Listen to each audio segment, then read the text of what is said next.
How's it going, everyone? So we're finally going to finalize this chapter by looking at a learning module that's focused on reducing distributed loads. So what is a distributed load? Well, in the majority of our daily lives, when we think about bodies that are subjected to forces, it's very common for that force to actually be a pressure. And that occurs anytime that we have a body that's subjected to a fluid. A fluid, of course, would include the air around us, something like a wind here. If we have a sign that's outside and we have a wind blowing against it, we're not necessarily going to describe the loading of the wind on that sign by a single force value. We're going to describe it by a force density or a pressure. And at 150 pascals, of course, pascals is the SI unit of pressure. We're not describing, in order to get the force over a little bit of particular area, I would need to take that area and I would need to basically add up all of the density over that area using the techniques of calculus, which we'll talk about in a minute. But since this is so common, where we're designing support structures for bodies that are subjected to distributed forces, wouldn't it be nice if, although the force itself in real life is distributed, if we had the ability to describe it by an equivalent force coupled system, just like we did in the prior chapter, and we do. So to make the math easy, the book kind of focuses on one-dimensional examples of distributed forces in this case. So if we focus over here, first and foremost, it's important to realize what W of x gives you. So if I take this function W of x, which in terms of this curve just describes the height at every point of x, it's not giving me the force at that point. It's giving me the density of that force. And kind of the same idea that I was saying for the sign that was subjected to the wind. If you want to determine how much force is acting around some local point on that beam, you have to take a little chunk of the beam, right? Because the value of that density function at any point isn't equivalent to force. Your book doesn't do a good job explaining that. Very few books do. But if you take a very little narrow slice, right, and you take the area under that density curve, you can determine what the force is acting on that little slice.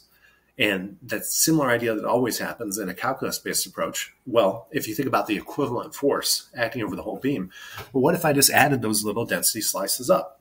Well, that's going to work great. But the problem is when you have a little slice of the density, it's easy to get the width. That's whatever infinitesimally small value you have, your delta x. However, the height of that for a general function in curvature is not going to necessarily be a rectangle, because that function could vary over the domain of the rectangle. However, if you make that rectangle small enough, you can eventually approximate the height on both sides as being equivalent.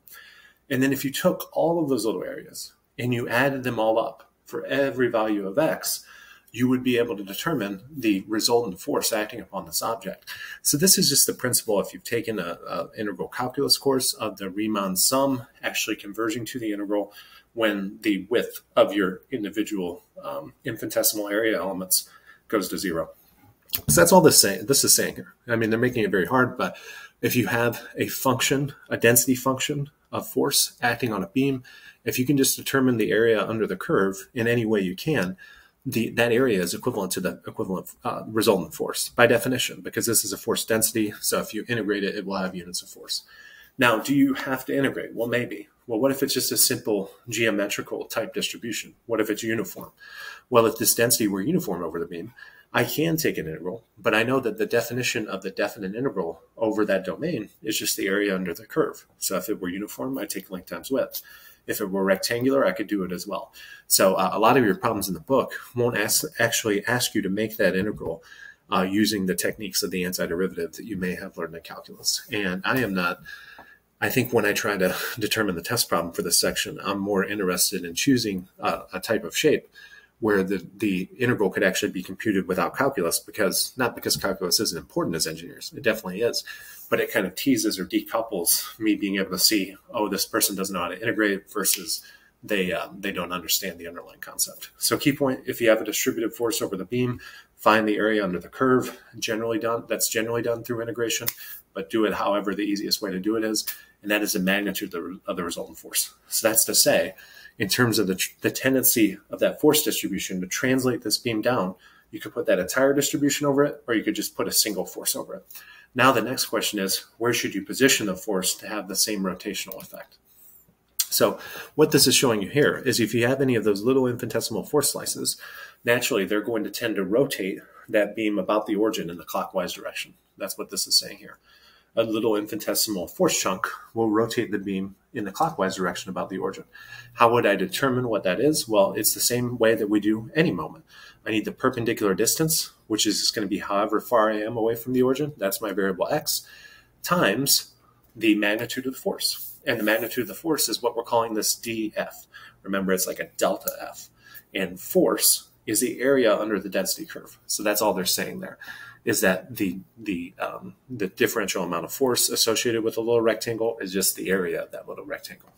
So what I have here, if I ignore the integral sign, is just the tendency of one little rectangle to rotate in the clockwise direction. What I'm doing by integrating over the span of the beam is adding up all those individual rotations. So if you think about it, if this density were uniform, the chunks of the density farther away from the origin are going to tend to rotate more strongly than the chunks that are near the origin because they have that bigger lever arm, right?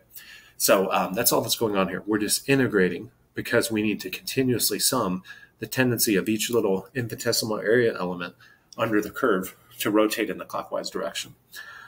So what's going on next? So that's how I would determine the tendency of the distributed load to rotate in the clockwise direction. I know I can describe that distributed load by a single equivalent force. The problem is I just don't know where to apply it to have the same effect. So what they're showing here, this x bar times fr, is can I find this location, which I'm denoting as x bar, such that that equivalent force would produce the same rotation about the origin as that entire distribution. And you probably know that that reason they're using x bar is that's actually called the centroid of this distribution, right? It's kind of when we get eventually to the idea of centers of mass. If that distribution were uniform, what would I find? If I put my finger halfway out along the x-axis and also halfway up along the y-axis, it's kind of the balancing point of that area. But that's just the x location of the centroid of the curve. But that's a mathematical thing. In terms of a physical intuition thing, it's how far out I'd have to put a single force to induce the same rotation as that distributed force. So what the book is showing you here is you can use that to solve for what that x location is. Because you know this, you get it just by integrating the entire curve. And in general, you can compute this integral for most functions that are relatively well behaved.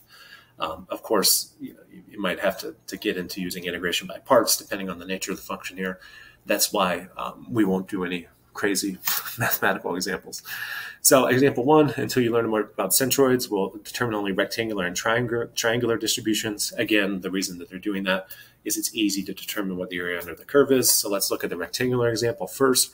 What would be the resultant force? Well, if there's 400 pounds a foot, that's the force density across that beam, and it's 10 feet long. It's just 4,000 pounds, right? If I take the area under that curve, it would be the height, which is the value of that density function, 400 pounds per foot, times the width, which is 10 feet. So that's how they're getting that 4,000 amount. Here, if it's a triangle, you just need the height of the triangle, which is 600 newtons per meter, times the base, and you take half of that, right? So that would be, let me see if I can do the math, 1,800 newtons, right?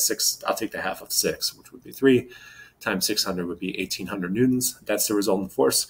And how far back do you have to put it away? Well, they're just saying for now, until we actually do the integration, you can just rely on the textbook in order to determine that part out.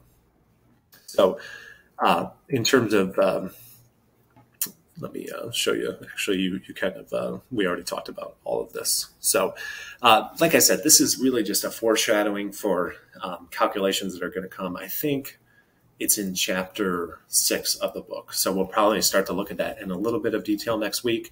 But if it's been a while since you've done integrations, you will want to refresh on those because we will need to do them in order to determine centroids, or alternatively, you can just call them moments of areas.